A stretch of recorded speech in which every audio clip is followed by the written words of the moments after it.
Muchísimas gracias, señor presidente. Buenos días, señorías. Creo que no está de más recordar hoy que nuestro grupo está totalmente a favor de la anulación de la sentencia que se impuso al presidente Companys en 1940, algo que, sin duda alguna, no le corresponde al Gobierno, sino o a este Parlamento o a la Judicatura. Y tampoco creo que está de menos recordar que la primera vez que una vicepresidenta del Gobierno de España asistió un día como hoy a un acto de conmemoración de tan funesto acontecimiento fue la señora María Teresa Fernández de la Vega en representación del Gobierno socialista. Y digo esto, señorías, porque comparar a Lluís Companys con Artur Mas me parece simplemente inmoral. Yo no he hablado muchas veces de mi abuelo en esta Cámara. Mi abuelo, que se llamaba como yo, Carles Martí, fue también senador. Lo fue del 77 a 1983, senador socialista, senador de la Entesa pel Progrés de Cataluña, por la demarcación de Tarragona. Mi abuelo estuvo en el año 34 en el barco Uruguay con Lluís Companys.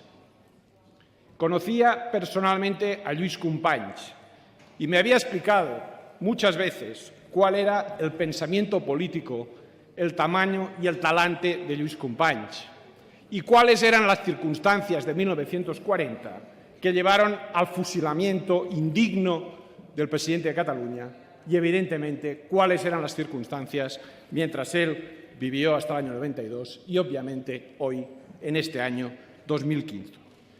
Me parece inmoral comparar el sacrificio supremo del presidente Lluís Companys con la declaración por inhabilitación en un Estado de Derecho hoy aquí en esta Cámara. Pero, señorías, me parece igualmente inmoral la intervención que ha hecho el senador Barreiro. ¿Cómo se atreve, senador Barreiro, a tratarnos de tontos? A tratar a toda la Cámara y, en particular, a los que estuvimos en la Comisión Constitucional el pasado martes y decir con todo el cinismo que esta proposición de ley no tiene nada que ver con Cataluña.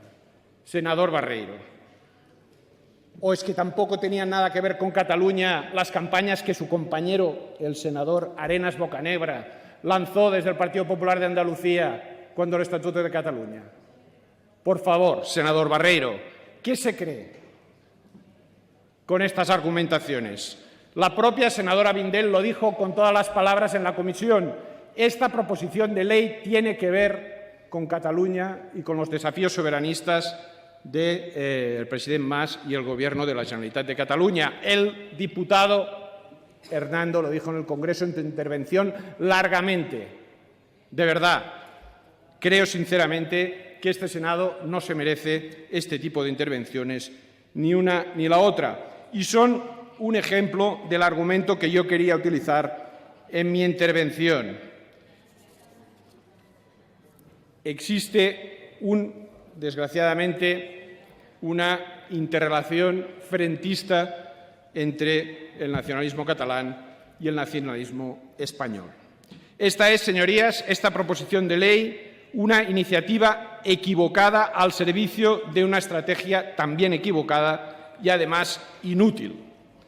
Legislar ad hoc, legislar ad hominem, siempre es un error, una equivocación que va en contra de la perspectiva y de la reflexión generalista que deben tener todas las leyes. Y en el caso de esta proposición de ley, esta regla, desgraciadamente, se vuelve a cumplir totalmente. Pretendiendo responder supuestamente al desafío soberanista, se cambia la naturaleza jurídica del Tribunal Constitucional y se altera el sentido de la Constitución en algo tan delicado como el equilibrio de poderes del Estado. El presidente Montilla lo ha explicado perfectamente en la presentación de nuestro veto y otras intervenciones lo han corroborado. Pero si esto de por sí ya es muy grave y preocupante, más preocupante es todavía porque se inscribe en una estrategia que no lleva a ninguna parte y que no solo no resuelve nada, sino que es altamente contraproducente. La estrategia de acción-reacción, la escalada de despropósitos que se retroalimentan entre el independentismo nacionalista catalán y el centralismo del nacionalismo español que practica el Gobierno del PP. Son el anverso y el reverso de la misma moneda, el nacionalismo. El nacionalismo catalán, embarcado en promesas que no cumple, como el pacto fiscal, la consulta soberanista, las elecciones plebiscitarias, está instalado en una huida hacia adelante, doblando siempre la apuesta y fundado en su victimismo habitual, que no consigue cambiar nada. Diciendo que lo quiere todo, no cambia nada. El autogobierno catalán está exactamente igual que donde estaba, simplemente mucho más desacreditado para muchos catalanes. El presidente Artur Mas quiere transitar un camino que no existe, burlar la legalidad con astucias, con trampas, porque ni puede ni quiere cambiarla desde dentro y porque ni puede ni se atreve a cambiarla desde fuera. Un camino que evidentemente solo puede llevar a la frustración o al choque de trenes, es decir, a la derrota de sus posiciones y a la de todos los catalanes y catalanas. Todo ello amparado en la dialecta nacionalista habitual, conmigo contra mí, conmigo contra Cataluña y, desgraciadamente, en los enormes desatinos del Gobierno del Partido Popular que le proporcionan su única justificación real, porque a estas alturas ya sabemos que ni el expolio fiscal ni la opresión nacional existen. Porque, señorías, insisto, desgraciadamente, el Gobierno y esta proposición de ley, así lo demuestra, está instalado en la misma dinámica estéril. Mucha retórica, como la suya, senador Barreiro, mucha gesticulación, pero no resuelve nada. El conflicto sigue cada día más enconado y el separatismo aumenta en Cataluña. Y encima tienen una gran excusa para no hacer nada. Ni nuevo sistema de financiación, ni cumplimiento del Estatuto de Autonomía, que ahora dicen defender cuando lo boicotearon irresponsablemente, ni siquiera las mínimas inversiones, solo medidas recentralizadoras que irritan y vuelven a irritar. Y todo ello, evidentemente, también envuelto en el conmigo contra mí, conmigo o contra España, que se volvió a formular, insisto, en la comisión el pasado martes.